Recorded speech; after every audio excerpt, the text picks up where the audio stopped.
If you haven't seen Sinners, go and fucking see it. Go and buy a ticket, go and see it, invite your friends, go and see it. Everything that you've heard from people about how it surpassed their expectations, how it blew them out of the water, yes. And in this video, we're going to talk about some of why I love the movie on a writing level, as someone that has been deeply into fiction, screenwriting, someone that's premiering my first short film in my city in a few days, as someone that's really into the potentials of Black historical fiction, is that it seemed really clear about what its central question was, and it seemed very clear about how it wanted to explore racial politics alongside all of the other complex things that were in this movie, like an exploration of blues culture, an exploration of spirituality, an exploration of community. And what I argue is that this movie is basically about an affinity group. Oh yeah, I say guns, pick up the guns, pick up the guns and put the pigs on the run. Pick up the guns. Sinners, directed by Ryan Coogler, is a Southern Gothic vampire musical set in 1932 Mississippi. The film stars Michael B. Jordan in dual roles as twins, Smoke and Stack, who return to their hometown to open a juke joint. Their venture becomes a battleground when an Irish vampire named Remick and his undead band threaten the community. The story delves into themes of racial violence, cultural appropriation, the enduring struggle for Black identity during Jim Crow era. Coogler blends horror with rich musical elements, featuring a score by Ludwig Göransson to create a narrative that is both chilling and culturally resonant. And the question that it sort of struck me with, the central question was, who does Black Christianity help and why? And who does Black spirituality help and why? So what is the value of exploring how both of these modes of processing the world have gotten to us? And what does it mean to confront them through Black life, through systemic racism, through spirituality, through a single night where shit hits the fan and there's vampires outside fucking everyone up? I also thought this movie was kind of camp in a certain way. Like, it really had moments where I was just kind of like, maybe I'm a little stoned watching this, but I definitely wanted to have, like, oh my god, when the vampires were outside of the juke joint singing and clapping, and maybe it's the musical element that really, I wasn't expecting it, and so I think when it really went there, I was just kind of blown away in general. And then don't even get me started on the scene where Sammy plays for the first time at the juke joint, and there's all these different aspects of Black culture, rappers, dancers. It was just so beautiful, and it actually reminded me. I don't know if people have seen the miniseries Lovers Rock by Steve McQueen.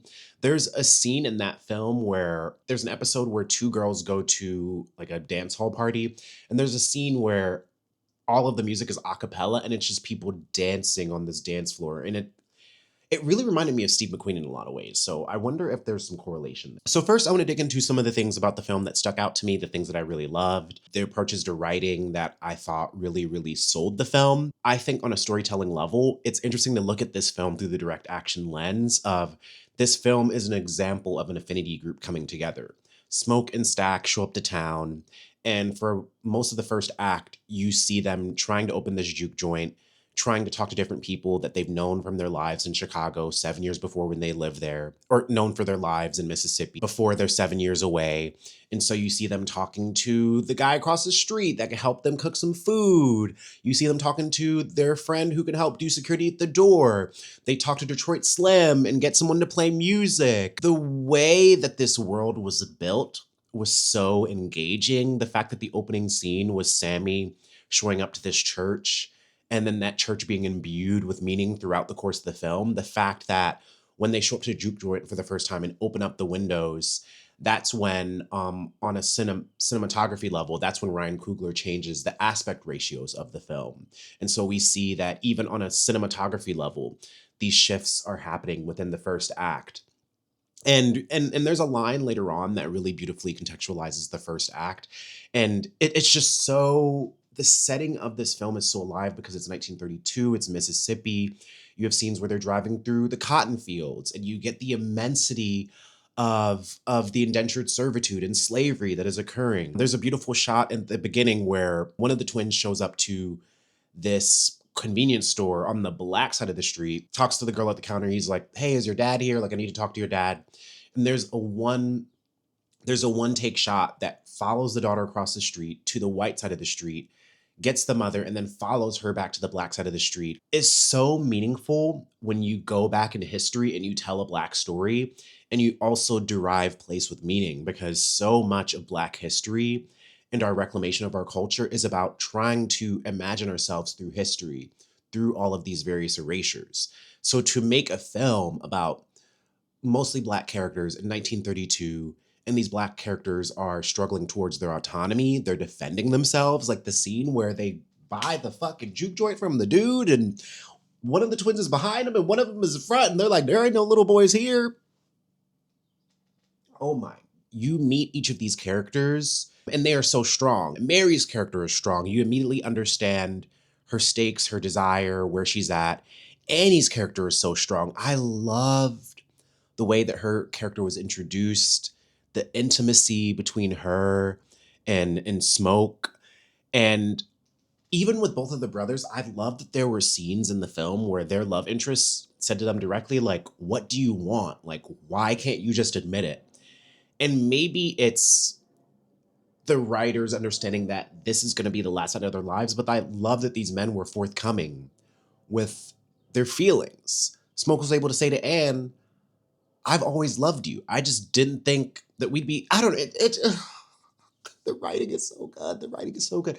So distinctively, I mean, even Detroit Slim being introduced and that little moment where he's like, oh, young blood, like, don't play over here. I'll cut you open if you play over here. Like, you got to know and it's not like he's actually threatening him. He's offering this youth the rules of the game. And so much of how these characters interact with each other felt filled with how black culture interacts with each other. The camaraderie, the history, the joking, the sizing each other up. All of that was there. And it's so interesting because I look back at the first act and I don't think many of these characters were actually in conflict with each other. What they were in conflict was how they have dealt with the world around them. And I just thought it was beautiful. Beautiful, beautiful, beautiful. Act two, I can kind of see act two as the complications in their direct action and security culture. So if the direct action is them trying to organize a successful juke joint opening night, they needed to have the food, the things to attract people. They needed to find the entertainment, all of the things that brought this business venture together. Yes, it was dependent upon their money, but more than that, it was dependent upon their social interactions and their sense of community and their sense of camaraderie with each other. And the door as both an analogy for how Black people hold space under white supremacy and how we have to protect ourselves in our communities, and it as a microcosm for how like Black survival just inherently involves security culture, like knowing who's rolling down your block, knowing who's knocking on your door, not just letting any old person into your house, making sure people come correct. Like when those white vampires showed up and they were looking at them like, uh, you see as there are complications in what they're trying to do, you see the true intentions of the people that they're with. The Chinese girl, she's traumatized. She can't handle the stress of the impending doom of what's about to happen. And so the group kind of has to like figure out how to calm her down, and then it doesn't actually work out. And using her spirituality to try to understand and navigate and help them survive.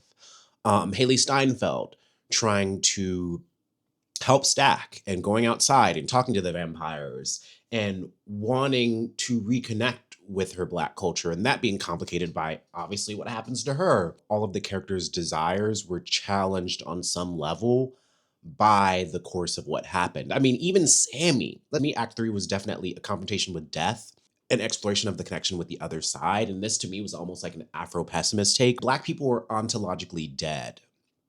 And that's why it's interesting when older Sammy says to Michael B. Jordan's character, like, oh yeah, before the sun went down, those were the best hours of my life. Being undead is more opportune than being a Black human being in this world. Like the idea of that thematic approach was so beautiful and interesting to me. The fact that Smoke's character and Annie's character had lost someone. And when before they go into the huge battle and Annie's like, if I get bitten, handle me. Just know that we both have someone waiting for us on the other side. The way that warmed me, how so much of the Black experience is about us navigating our grief and our connection to the dead, about how death is such a promise for Blackness, how death is also a liberation for Blackness. If we look at like classic Black literature, if we look at Black film, if we think about revolutionary suicide, like there was so much in this film about exploring the meaning and value of death, or the ability to choose one's death. That to me was just so stunning. And then the vampires being brought on by these white characters that also wanted a connection to their undead. The racialization of this pursuit of how can we have a meaningful relationship with the afterlife. If we look at Smoke's character, like it's interesting because it's almost like based on what these twins have been through, their relationship with the afterlife is different. Smoke is sitting there in front of the KKK dude, and then Annie appears, and then she's with the baby. Oh my God. It just really, it's something so special to see cinema where Black people are going through hell. And yeah, they're afraid, but they're not afraid. Smoke also doing the work to protect Sammy. And Detroit Slim, when the vampire shows up and the vampire's like, oh yeah, we want the dude right there that can sing. And Detroit Slim is like, he belongs to us. Where do you think that came from, Detroit Slim? Like being in chain gangs, being auctioned off, having your ability auctioned off by white people. When these characters intervened, it came from deeper places related to their racialization and the ways that they have survived white supremacy. It's a radical narrative because I think it turns on its head a lot of our assumptions about Blackness and Black survival and Black history. Detroit Slim is talking to Sammy, and he basically says, the blues is what we gave ourselves. Christianity and religion is what they gave us. And I really resonated with this part of the movie so much, and I related with this point. Yeah, religion for some Black folks can be really liberating and centering. And for other people, it can literally be a representation of how we are not good enough for the world that we're living in, despite the fact that we do have community love and people that care for us. And I really resonated with this because when I was 15 and I came out, my mother turned back to the church. She went to a Pentecostal church. I remember her viewing my queerness as this kind of Western thing that America or whatever the heck had brought. It wasn't really mine in her eyes. Me being queer, theoretically, it had always been a part of me. The sexuality element just wasn't there until I hit puberty. Believing in people, believing in community, and not all of the bullshit bigotry and homophobia that I'd been force-fed, that helped me survive. It wasn't the Christianity or the community or all of the rules and these systems, this idea of sin. I found morality through loving people. And I really think that this movie drove that point home. Now getting into some of the inspiration for Sinners. This is the first of Ryan Coogler's projects where the intellectual property is fully from his own mind. He said that there at one point in time, he went down south and he saw a cotton field for the first time and had to stop where he was driving and get out and look and take in the immensity. There are definitely shots in this film that get across that, especially when they're transitioning from the town space to where their juke joint is. This one article notes that hit horror movie Sinners is inspired by Metallica track 1. Coogler says the film, like the song, starts off intense, then gets melodic, and going somewhere just fucking crazy. And by the time you're finished, it was clear you were always going to get there. One tells the Macrobay story of an infantryman who steps on a landmine and wakes up to gradually discover he had lost his arms and legs and his 5 senses. When you watch the film, the sense of calm and camaraderie in the beginning is definitely setting you up for all of the chaos in the latter half. Yes, it's sort of treading into the horror genre. It's a thriller. It's a vampire film. It's supernatural. But the underlying horror of all of it that is brimming underneath the surface is Jim Crow segregation, is the mentions of lynching, the chain gangs. The true horror that is underpinning this film isn't the fucking vampires, it's whiteness, it's white supremacy. And this song being an inspiration, the idea of being bitten and waking up and being of the undead and having no arms or limbs, no physical capacity to control yourself or your life, and to also lose your ability to detect the world around you. There's something really Afro-pessimist about the fact that this Metallica song is about this sort of disembodied person and how that is sort of an allegory for the lack of autonomy that many Black people feel in the world that we live in. And it's something that you can see beautifully at the end where the twins are in conflict and one of them says like, this whole thing was just a fucking dream, like, and you knew it too. So we just need to admit it to ourselves. Like, come join this other side. Do we participate in a world that aims to subjugate us? Do we learn the rules of that world? Or do we create our own world and rules in order to free ourselves? One of the most crucial elements of slave songs, known as syncopation, actually originated in Africa. Syncopation is a rhythmic technique which involves stressing beats that are not normally stressed. Drums and other percussion instruments were banned on the assumption that slaves would use them to communicate ideas of escaping or uprising with each other, so they implemented stomping and clapping to create cross rhythms that went against the fixed beat to create a sound previously unheard of to white settlers. Slaves that could play instruments, however, were allowed a banjo or other stringed instrument. Some songs use a call-and-response style of singing where a lead singer will call out a short verse and the rest of the workers, known as bassers, will respond with the refrain, usually with a recurring theme. An interesting and crucial aspect of this nature of music is that it is imperfect. Bassers may begin the refrain before the leader was finished with the solo, or the leader may begin the solo before the chorus was finished. This type of call and response created a unique blend of melodies and high and low pitches that were bound together by strong rhythmic elements.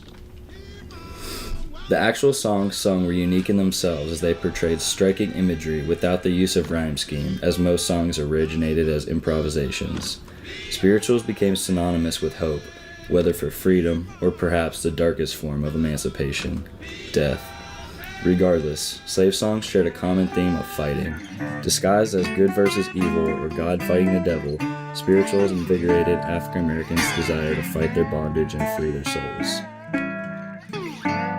And before I be a slave, I'll be buried in my grave and go home to my Lord and be free. After the transatlantic slave trade had ended, it is during this period to which America witnessed the birth of a powerful musical expression conceived as the result of the black man's struggle for his survival and freedom. Known for his ability to endure, his spiritual strength, and his outstanding sense of rhythm, black men in America would use these characteristics to shape the sounds and ideas of their music in the years to come.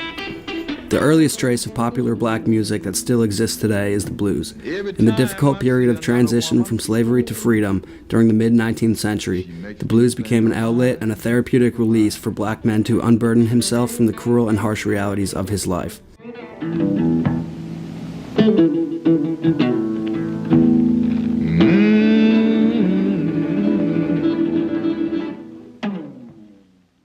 And then I also watched a Breakfast Club interview where Ryan Coogler talks a lot about the inspirations for the film, especially talking about sharecropping and blues and the kind of racist origins of genre in the first place. This more decolonial approach to genre is both historically needed, but it's also interesting because this is a thriller that has sort of been marketed as a horror, but it's not really a horror film. And you can see in numerous interviews that Ryan Coogler kind of says, like, it's not really just a horror film. But the thing I loved about this Breakfast Club interview is that Ryan Coogler specifically mentioned two books that he read a lot as research. One of them was Deep Blues by Robert Palmer. Coogler was especially fascinated by what Palmer describes about the Delta blues musicians, how many of them were children of preachers. Figures like Son House, Howlin' Wolf had deep roots in the Black church. And Coogler talks about this a lot, and I think it's what shows up in the film and why Delta Slim talks to Sammy in the way that he does. Like, sons of preachers or preachers would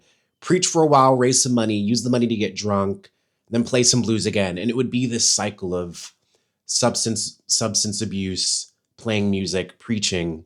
And I think about, it's interesting what all of those cycles represent in terms of replenishing certain aspects of the Black spirit and soul. And then the other text that was mentioned that Ryan Coogler really read a lot to contextualize this film and write it was Blues People by Amiri Baraka. And in Blues People, it offers a foundational framework for understanding the blues, not just as a musical form, but as a political and cultural expression of Black life. And I wanted to read a bit of one of this, like the first chapter of this book. The introduction reads, "If we take 1619, 12 years after the settling of Jamestown in 1607, as the date of the first importation of Negroes into this country to stay, not to be merely brought here for a time to do odd jobs, etc., and then be bumped off, as was very often the case. We have a good point in history to move from. First, we know that West Africans, who are the people most modern scholarship has cited as contributing almost 85% of the slaves finally brought to the United States, did not sing blues.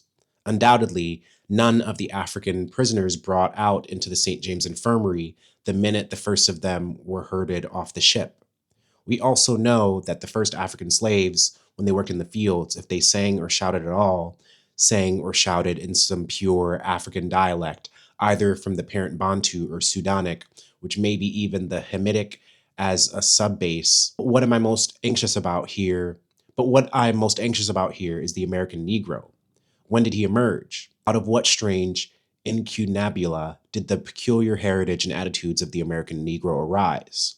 I suppose it is technically correct to call any African who was brought here and had no chance of ever leaving from that very minute when his residence and his life had been changed irrevocably an American Negro. But it is imperative that we realize that the first slaves did not believe that they would be here forever, or even if they did, they thought of themselves as merely captives. This, America, was a foreign land.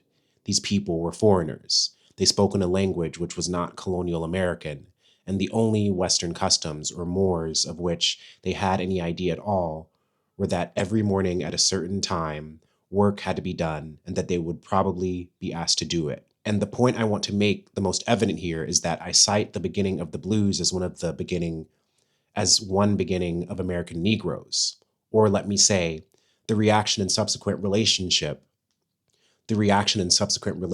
the Negro's experience in this country and his English is one beginning of the Negro's conscious appearance on the American scene.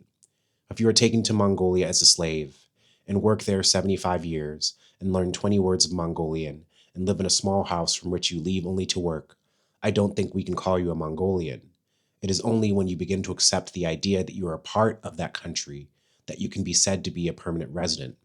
I mean that until the time when you have sufficient ideas about this new country to begin making some lasting moral generalizations about it, relating to your experience in some lasting form in the language of the country, with whatever subtleties and obliqueness you bring to it, you are merely a transient. There were no formal stories about the Negro's existence in America passed down in any pure African tongue.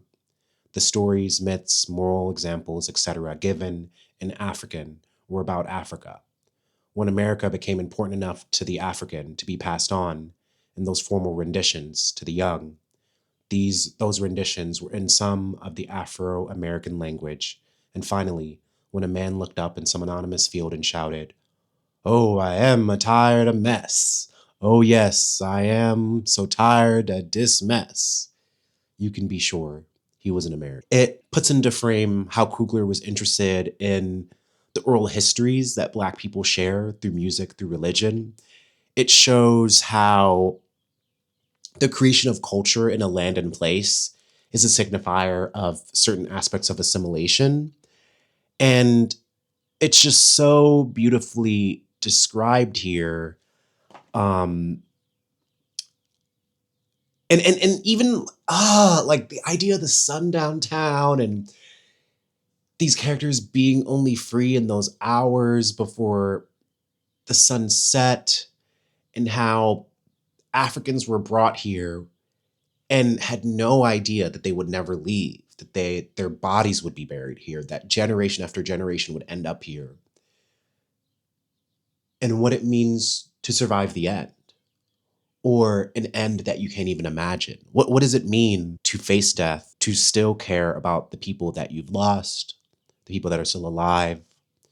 What does it mean to stand on business and not see your Blackness as a threat like white supremacy says it is, but to see it as something that crosses time, that connects us to the past, present, future, that allows us to pull from a deeper place in order to survive the trespasses that are against us.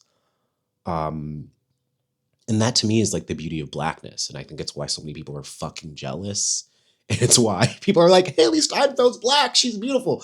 I'm like, I think y'all just, I don't even want to go near that one. I don't even want to go near that one. But go see Sinners. Go see Sinners. I loved it. I would easily give it an 8 out of 10. I definitely want to see the movie again and again and again. And I cried. I cried in the last scene where Smoke is like, bam, bam, bam to the KKK member. And then Annie's there and she's like, don't get the smoke from your cigarette in our baby's face. And he, pooh! It is a movie of what we need right now. Yeah. Go see Sinners. If you like the work I'm doing on this channel, consider supporting me on Patreon. Patrons get early access to my videos, a free monthly newsletter, and an exclusive annotated audiobook series where I read and break down my debut memoir, When They Tell You to Be Good. Your support helps me keep making radical content outside of the algorithm's grip. Join the Patreon community at the link in my description.